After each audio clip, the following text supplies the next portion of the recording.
It's 16 ounces of nasty freshness. What was asked of you? Ooh, to drink this nasty press sump water. I wouldn't do it. That's why. No, I'm hardcore in all things but this. I just like cannot. What's in that? I can't. The Is that a flavors. fly? Take the camera off. Bubba! Bubba! Servant leadership, people, right there. Right there. Wow, Jake! Woo! Jake came to serve, ladies and gentlemen. We're SROM, Solid Rock Outdoor Ministries. We've spent the last 30 years training people to be leaders in the wilderness. This time, we're taking a group of SROM veterans on their own course into Red Rock Canyon and the remote Grand Canyon to go deeper and live 15 days in the wilderness. Get up, we'll fight the darkness right beside you day and day out. Forget the days behind us now. You are here to stay out. I'm ready for the adventure. Here are our stories in the canyon.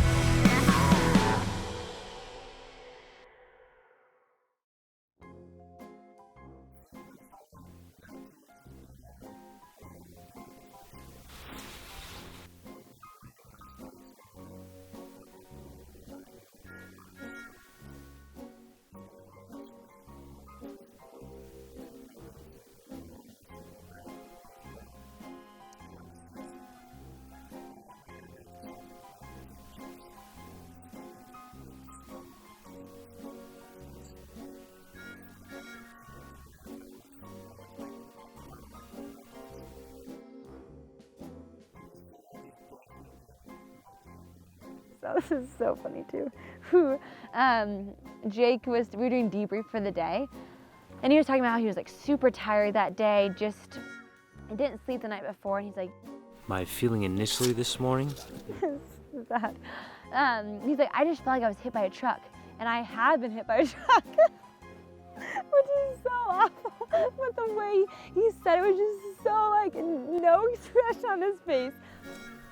the truck that hit me yesterday morning when I woke up, she backed up and ran over me again. And then it realized what it had done, and it went forward again and ran me over again.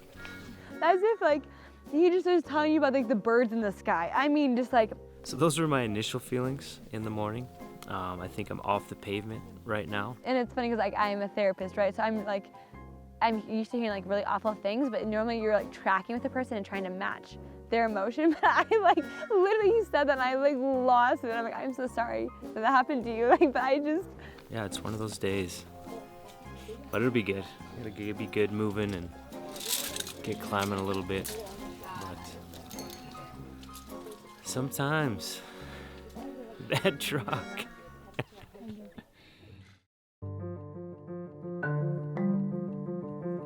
So recently in my life, I had a family vacation, and we went through our top values as a way to help understand each member of my family. I realized as I look back in my story, some of those top 5 values is really where God has encountered me so much in my life. So in that, I'm gonna kind of like work through my story in light of those things and how I've become the way I am. Come on, Bubs. I cannot. You can. With a 30-pound pack on? Growing up, it was a great childhood. I loved hanging out with my siblings all the time.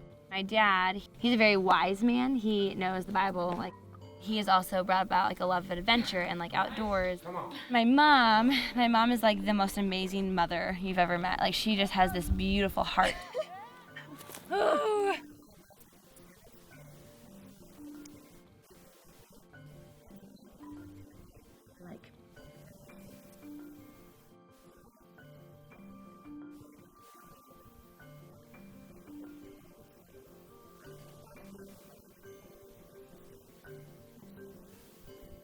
And so developmentally, as a child at that stage, how I took that was like, I'm bad, I'm evil, I'm wrong, and I did something wrong.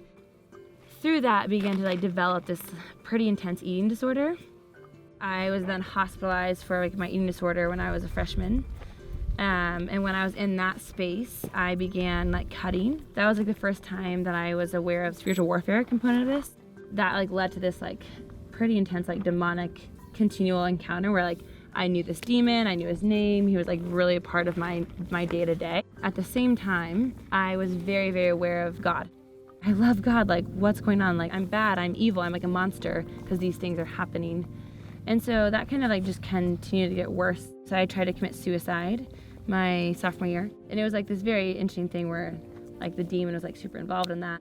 My siblings, they would be like praying and fasting for me. And I remember my brother saying to me like one time, he's like, Chelsea, like, I'm holding hope for you. And I'm holding hope for you until you can find your own. Also, I had these amazing friends, these beautiful community and people who were just really fighting for me in ways that I couldn't fight for myself. I left that treatment center, and then I was, the next year, so like my junior year of high school, I was going on this missions trip, and I was talking to my leader one night, and it was like stormy, and it was crazy, like legitimately the trees were blowing. And she was like, Chelsea, I see this picture of you like going up to this door, and there's a snake, and it's about to bite you. And like the moment she said that, I just had like crazy fear, and I like could see the demon, and she started praying. Like the trees stopped, and I felt like God said, hey, you are mine, and you are safe. And then he gave me like a verse to go read. And so I read this verse, and it says that he stilled the storm to a whisper. The waves of the sea were hushed. They were glad when it grew calm, and he guided them to their safe haven. This was just like this huge moment like of peace. And then I went home from that trip, and I was telling my brother about it, and he just stares at me and starts crying. He's like, Chelsea, I've been praying and fasting that verse over you for 2 years.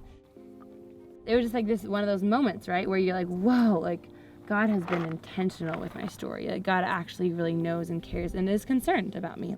He has grown me so much. I think one of the ways that he really grew me in during that season was just this idea of like obedience. And so one of those things was I felt really called to bring up the generational abuse in my family. And that was like one of the hardest things that I've ever done. Basically just like backfired. This like abuse actually ran in so many different deep ways. But then I was like the spear point of all that anger and hate because I was the one who brought it up. That was happening like for years afterwards. And the Lord was just, hey, I will be faithful to your obedience. Through all this, and so I was dating this guy, and he told me that he was a sex addict in some ways, like was a perpetrator in the same way that I experienced as a child.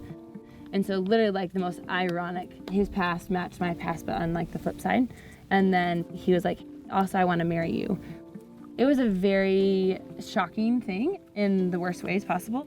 I'm literally living into these things that God has for me, and then all of a sudden, in really, really deep, intimate places, I felt like betrayed. That was like a weird space. Like I didn't know how I was gonna experience trauma at that stage of my life.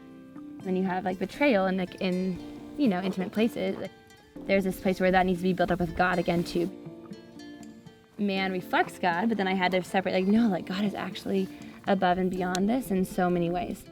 And a lot of things where God was like, hey, like I want you to be working like directly with these people in broken places. Go to school for therapy and counseling and social work. So now that's like kind of led me to where I am now, doing clinical, individual and group therapy for human trafficking survivors, and just started a private practice actually in Denver. I think it's been pretty crazy how God has been so faithful. And I also believe that my story is for his story. Whatever happened when you were like 5 or 20 or whatever, like all those things, they're actually not about you. Like, because they're not about you, like you can actually really meet me in that intimacy, but it's actually for the world. Even from there, I would really encourage you all to think about the things that drive you. Think about your values, and I'm curious to see how those have been reflected from God first, and where God has met you in places and made your hells holy, and then said, now reflect those values to the world.